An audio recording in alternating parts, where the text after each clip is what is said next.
Shalom, shalom. First and foremost, I would like to start off by giving all praises, glory, and honor to Yahawah, by Hashem, Yahawashi, by Hashem Rakakadash.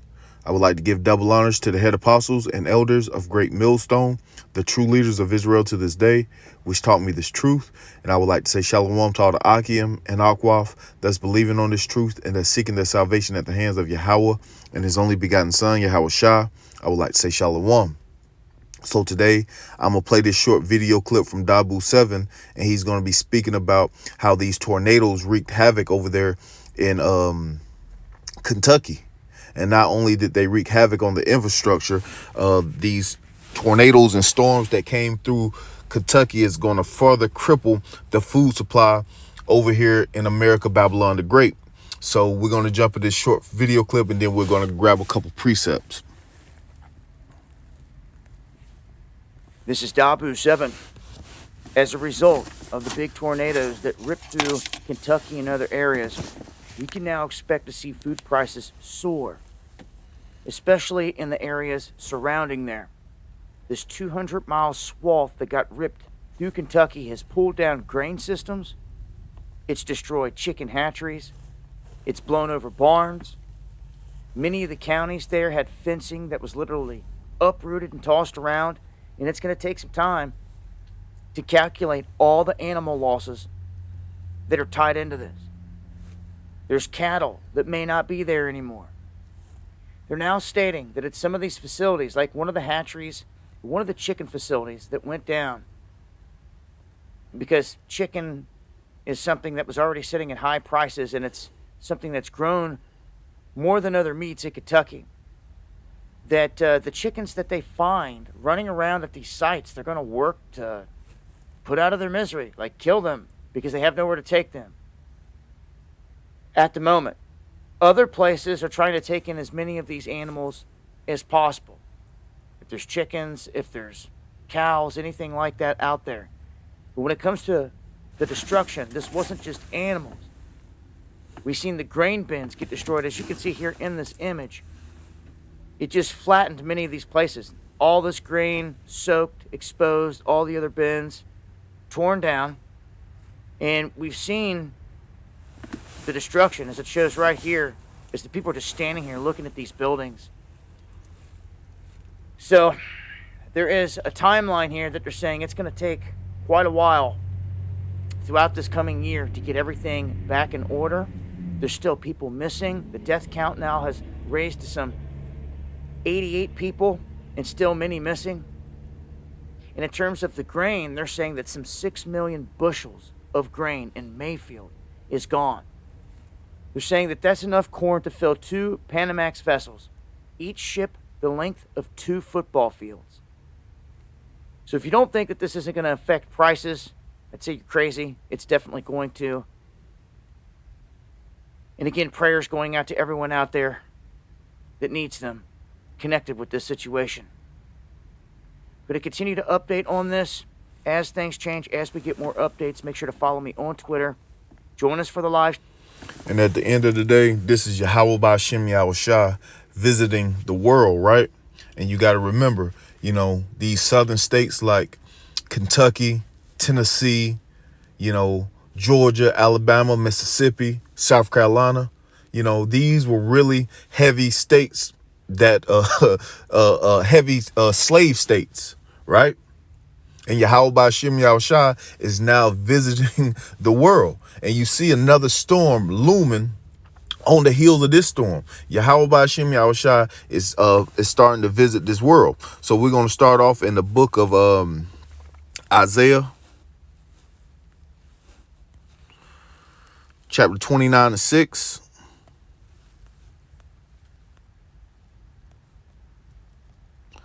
This is Isaiah chapter 29 and verse 6, and it reads, "Thou shalt be visited of the Lord Yahawah by Hashem Yahawashi of hosts with thunders and with earthquakes and great noise, with storms and tempests and the flames of devouring fire." And that's how Yahawah by Hashem Yahawashi visits the earth, right? Yahawah by Hashem Yahawashi came through Kentucky and wrecked shop. Right? He wrecked shop. Yahawashi is taking swings at Babylon the Great. And it tells you in the book of Isaiah 51:6 that Babylon is not going to be healed, right? They're talking about rebuilding, but as they talking about rebuilding, is another storm right on the heels of this storm to come through the same areas, right? They're not going to be able to rebuild. Yahawashi is taking swings at Babylon the Great, right? And it's not going to be able to be healed. So let's go grab Jeremiah 51. And we'll start at verse 6. And it reads, flee out of the midst of Babylon and deliver every man his soul. Be not cut off in her iniquities, right? Because her iniquities have reached into heaven, right? And Yahawashi is now coming to visit this place for all of her iniquities, right? Flee out of the midst of Babylon and deliver every man his soul. Be not cut off in her iniquities, for this is the time of the Lord's vengeance. And that's the time that we're coming into. And you're going to see more and more calamities come to America, Babylon the Great, because this is the time where Yahawashi is going to visit this place, right? For this is the time of the Lord Yahawah's vengeance. He will render unto her a recompense. Verse 7, Babylon has been a golden cup in the Lord's hand that has made all the earth drunken. The nations have drunken of her wine, therefore the nations are mad. And everybody is mad at at this hoe, right? At this place Babylon, right? Verse 8, Babylon is suddenly fallen and destroyed. This is the point. Babylon is suddenly fallen and destroyed. How for her? Take balm for her pain. If so, she may be healed. We would have healed Babylon, but she is not healed. This place cannot be healed. This place is breaking down by the day. We see Esau, Edom's kingdom crumbling right before our eyes, right? And Yahawashi is taking vital blows at this place, right? Because not only did it mess up the infrastructure, it also messed with the food supply, right? Like Dabu said, is a lot of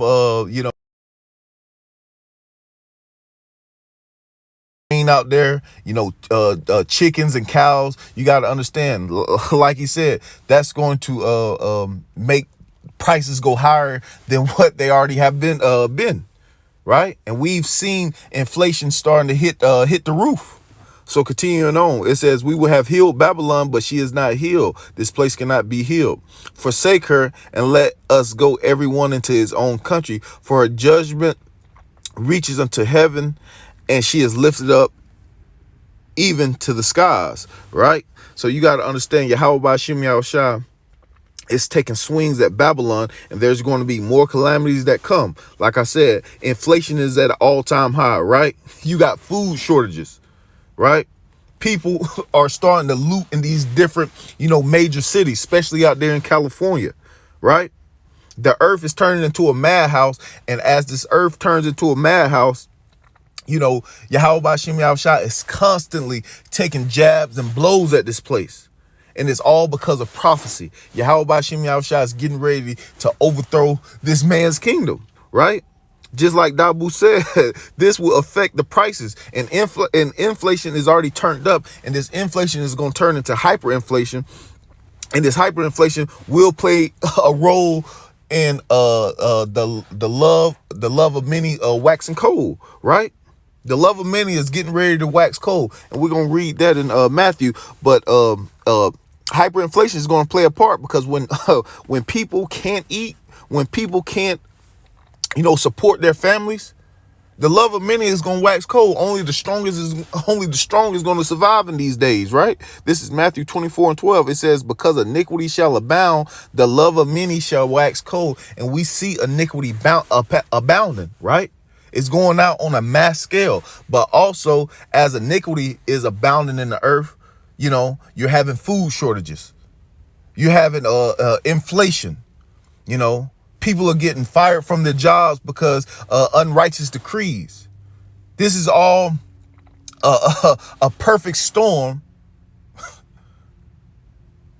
This is all a perfect storm for the love of many to wax cold. And when people can't eat, right, the love of many is going to wax cold. So let's just finish off in 2nd Ezra 15, because we see this time coming, right? Yahawashi is taking deadly blows at America, Babylon the Great, and they will not bounce back. He's going to visit this place for all of her iniquities, right? Matter of fact, we're going to get that in Lamentations 4:21. Let's read that first.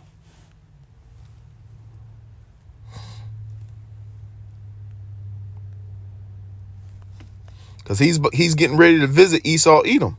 And he's doing it through these storms, and different calamities. But the calamity is going to continue to ramp up day by day. We see prophecy coming to pass. This is Lamentations 4:21. It says, "Rejoice and be glad, O daughter of Edom, that dwell in the land of Uz, and they should be rejoicing because they're in their kingdom.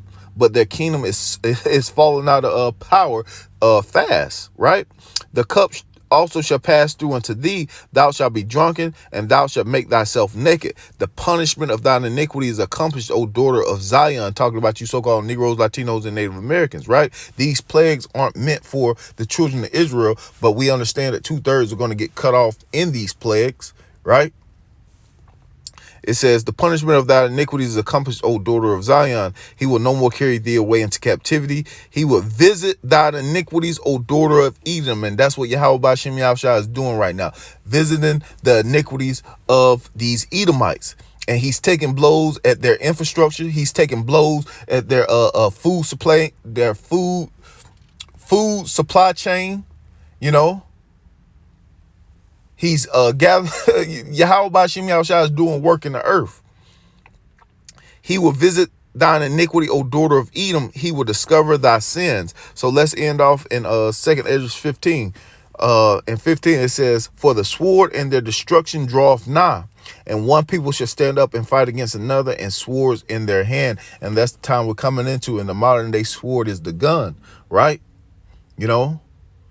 Verse 16, "For there shall be sedition among men, and invading one another. They should not regard their kings nor princesses, and the course of their actions should stand in their power. A man should desire to go into a city and should not be able to." And that's talking about martial law. "For because the pride of the cities shall be troubled, the houses shall be destroyed, and men shall be afraid." And if a man is going to be afraid, how much more the women in these days? Verse 19, the point, "A man shall have no pity upon his neighbor, but shall destroy his house with the sword and spoil their goods because of the lack of bread and for great tribulations." And Yahawashi is setting this thing up perfectly. You know, he's setting this thing up perfectly. We see this famine coming, right? We see Yahawashi visiting the earth with different type of, tornadoes, earthquakes in diverse places, right? Mudslides over there in the west. Yahawashi is now visiting this earth, and people are languishing, not knowing what to do, right? But that's the time we're in. Great tribulations is coming upon this earth, right? And it's all due to prophecy and the Lord of hosts, Yahawah by Hashem Yahawashi. So with that, I'm going to give all praises, glory, and honor to Yahawah by Hashem Yahawashi. And I'm going to give double honors to the head apostles and elders of Great Millstone. And I'm going to say shalom to all the Akim and Akwaf that's believing on this truth. Shalom.